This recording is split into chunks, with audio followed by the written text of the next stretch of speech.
ภายหลังประเทศได้รับการปลดปล่อยอย่างเป็นทางการในวันที่ 2 ธันวาคม ปี 1975 เป็นต้นมาผ่านขบวนการจัดตั้งเคลื่อนไหวและปฏิบัติหน้าที่การเมืองตามพระราบทบาทในระยะที่ผ่านมาในแต่ละระยะภายใต้การซี้นำพาของพรรครัฐบาลเว้ารวมเว้าเฉพาะแม่นแขนงการพลังงานและบ่แฮตลอดระยะ 40 ปี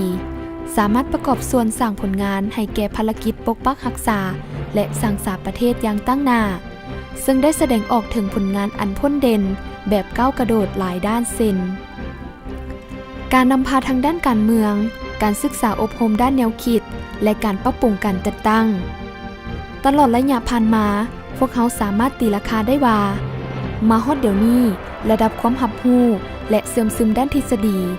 การกำเนิดแนวทางแผนนโยบายของพรรคระเบียบกฎหมายของรัฐของทันแถวพนักงานสมาชิกพรรคถ้าเทียบใส่ซุมปีก่อนแล้วแม้นได้รับการยกสูงขึ้นอย่างแจ่มแจ้งระบบแนวคิดมีความนักแน่นขึ้นและมีความสงบโดยพื้นฐานทัศนะหลักมั่นสั้นได้รับการปรับปรุงความสามัคคีเป็นเอกภาพภายในได้รับการเพิ่มทวีอย่างนักแน่นกว้างขวางสติต่อการจัดตั้งเคารพต่อระเบียบวินัยการปฏิบัติหน้าที่โดยมีน้ำใจอดทนผ่านพาความยุ่งยากความเป็นแบบอย่างทางด้านแนวคิดและการกระทำได้รับการเสริมขยายอย่างตั้งหน้าซึ่งทั้งหมดเหล่านี้ได้กลายเป็นหลักการพื้นฐานที่สำคัญให้แก่การบรรลุจุดประสงค์เป้าหมายของการจัดตั้งปฏิบัติหน้าที่การเมืองที่ได้รับมอบหมายอยู่ในขงเขตของพวกเขาอย่างนักแน่นและเป็นรูปธรรมเป็นก้าวมาตลอดระยะ 40 ปีผ่านมาเพื่อให้สอดคล้องและรับประกันตามพระราบทบาทหน้าที่การเมืองของการพัฒนาเศรษฐกิจสังคมในแต่ละระยะนั้นกระทรวงพลังงานและบ่แฮได้รับการปรับปรุงกงจักการจัดตั้งหลายครั้งคือในระยะปี 1975 หาปี 1980 เป็นกระทรวงอุตสาหกรรมการค้าและระยะปี 1981 หาปี 1989 เป็นกระทรวงอุตสาหกรรมและป่าไม้โดยแม่นทานไมซุกไซสมแพงรับตำแหน่งเป็นรัฐมนตรีว่าการและระยะปี 1989 หาปี 2004 เป็นกระทรวงอุตสาหกรรมและหัตถกรรมโดยแม่นทานสุริวงศ์ดารวงศ์รับตำแหน่งเป็นรัฐมนตรีว่าการและระยะปี 2005 หาปี 2008 เป็นกระทรวงอุตสาหกรรมและหัตถกรรมและกระทรวงพลังงานและบ่แฮโดยแม่นทานอ่อนเนื้อพรหมจันทร์รับตำแหน่งเป็นรัฐมนตรีว่าการและระยะปี 2008 หาปี 2011 เป็นกระทรวงพลังงานและบ่แฮโดยแม่นทานดร.บอสายคำวงศ์ดารารับตำแหน่งเป็นรัฐมนตรีว่าการและระยะปี 2011 หาปี 2015 เป็นกระทรวงพลังงานและบ่แฮโดยแม่นทานสุริวงศ์ดารวงศ์รับตำแหน่งรัฐมนตรีว่าการและแต่ปี 2015 หาปัจจุบันเป็นกระทรวงพลังงานและบ่แฮโดยแม่นทานดร.คำมณีอินทิราชรับตำแหน่งเป็นรัฐมนตรีว่าการภายหลังที่กระทรวงพลังงานและบ่แฮได้ถูกสร้างตั้งขึ้นในปี 2006 พวกเขาได้เอาใจใส่จัดตั้งพันขยายดำรัสนายกรัฐมนตรีฉบับเลขที่ 136 นย. ลงวันที่24 เดือน 7 2006 ตามแผน5 ปีครั้งที่ 6 ปี 2006 หาปี 2010 และฉบับเลขที่ 372 นย. ลงวันที่21 เดือน 10 2011 ตามแผน5 ปีครั้งที่ 7 ปี 2011 หาปี 2015 ว่าด้วยการจัดตั้งและการเคลื่อนไหวของกระทรวงพลังงานและบ่แฮซึ่งมีพระราบทบาทและบรรดากงจักรสวยเวียกต้นต่อคือพระราบทบาทกระทรวงพลังงานและบ่แฮเขียนย่อว่าพบแม่นองค์การบริหารรัฐขั้นศูนย์กลางในโครงประกอบกงจักรรัฐบาลมีพระราบทบาทชี้นำและจัดตั้งปฏิบัติแนวทางแผนนโยบายของพรรคและรัฐบาลในการคุ้มครองรัฐต่อกงเขตพลังงานและบ่แฮในขอบเขตทั่วประเทศหน้าที่สำคัญของกระทรวงพลังงานบ่แฮก็คือมีความรับผิดชอบทางด้านการจัดหาพลังงานและการควบคุมแห่ธาตุต่างๆเพื่อสอบหาทุนหอนมาพัฒนาประเทศชาติของเราอีกอันนึงก็แม่นเพื่อเฮ็ดจังได๋สิได้มีพลังงานไฟฟ้าเพื่อมารับใช้ให้แก่การพัฒนาในขอบเขต เศรษฐกิจและสังคม กงจักซวยเวียกห้องการกระทรวงกรมจัดตั้งพนักงานกรมกวดกากรมบแฮกรมนโยบายและแผนพลังงานกรมบริหารพลังงานกรมธุรกิจพลังงานและสถาบันส่งเสริมพลังงานทดแทนมีแผนกพลังงานและบแฮประจำอยู่ทั้งหมด18แขวงพร้อมนั้นพวกเขายังได้เอาใจใส่ปรับปรุงและสั่งตั้งห้องการพลังงานและบแฮอยู่บรรดาเมืองที่มีเงื่อนไขในทั่วประเทศซึ่งมาฮอดปัจจุบันมีห้องการสายตั้งของตนอยู่บรรดาเมืองจำนวน118เมืองในปี 2010 มี 60 เมืองในนั้นเป็นเมืองสามสร้าง51เมือง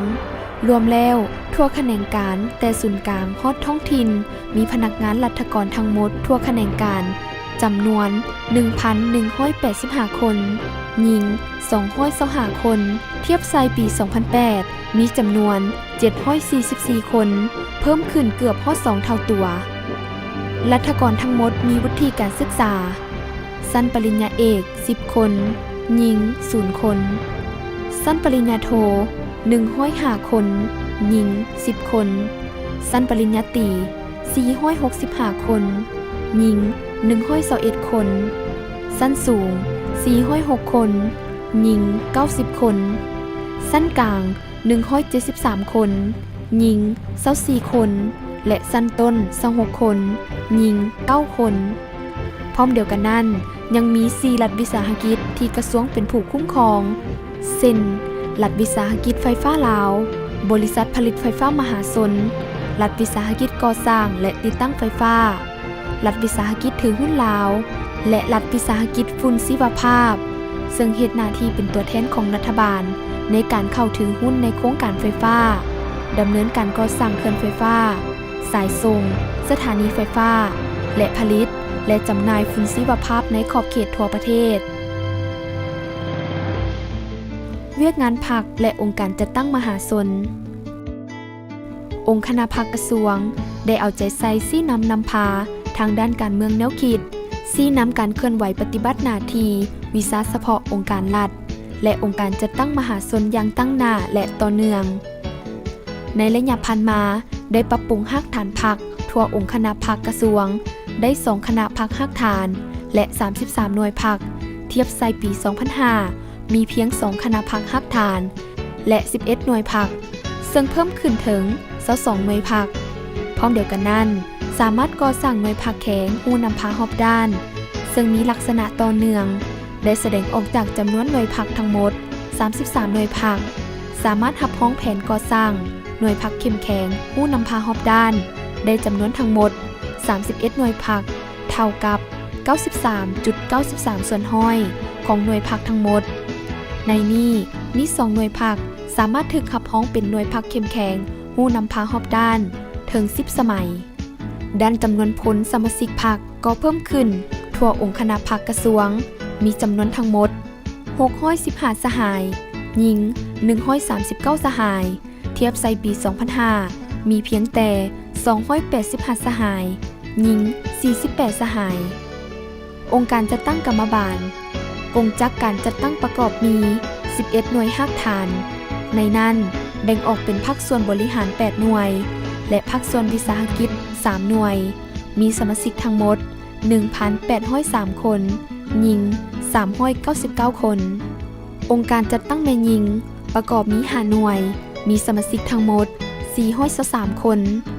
ประกอบมีคณะบริหารงานสุดใหม่9สหายองค์การจัดตั้งสาวหนุ่มประกอบมี11หน่วยรากฐานประกอบมี19สหายในคณะบริหารงานสมาชิกสาวหนุ่มทั่วกระทรวงมีทั้งหมด 1,505 สหายหญิง499สหายติดพันกับการปรับปรุงกงจักการจัดตั้งในแต่ละระยะเวียกงานกวดกาพรรคกวดการัฐค่อยๆได้รับการปรับปรุงดีขึ้นเป็นลำดับและกลายเป็นเครื่องมืออันสำคัญในการติดตามสุขยู่การจัดตั้งปฏิบัติเวียกงานพลังงานและบแฮและต้านปรากฏการณ์ย่อท่อต่างๆอย่างมีประสิทธิผลเฮ็ดให้ทั่วแขนงการมีความสงบเวียกงานนิติกรรมขบวนการเติบใหญ่ขยายตัวของแขนงพลังงานและบแฮ เวียกงานนิติกรรมถือเป็นเวียกงานที่สำคัญ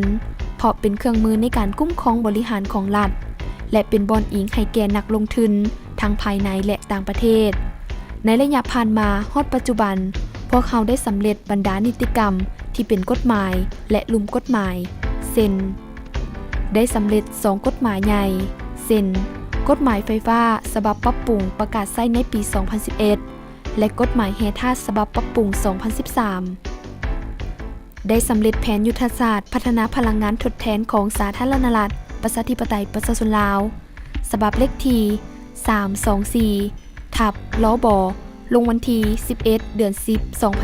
2011 ได้สำเร็จมาตรฐานเทคนิคไฟฟ้าของสปป.ลาวสำเร็จและหับห้องนโยบายการพัฒนาไฟฟ้าน้ำตกแบบยืนยงสำเร็จทางระเบียบการว่าด้วยการคุ้มครองและนำใช้น้ำมันเชื้อไฟชีวภาพกะเกี่ยมผ่านรัฐบาลสำเร็จทางระเบียบการเกี่ยวกับการส่งเสริมพลังงานทดแทนแสงตะเวนแก๊สชีวภาพชีวมวลขอแนะนำเกี่ยวกับการเสียค่าสัมปทานด้านบ่อแห่ประกาศใช้การปักหลักหมายเขตสัมปทานบ่อแห่มาตรฐานสัญญาสัมปทานการขุดค้นสัมปทานขอตกลงว่าด้วยการขุดค้นแห่ธาตุขนาดน้อยและหัตถกรรมบทแนะนำเกี่ยวกับการสร้างบทวิพากษ์เศรษฐกิจเทคนิคขั้นละเอียด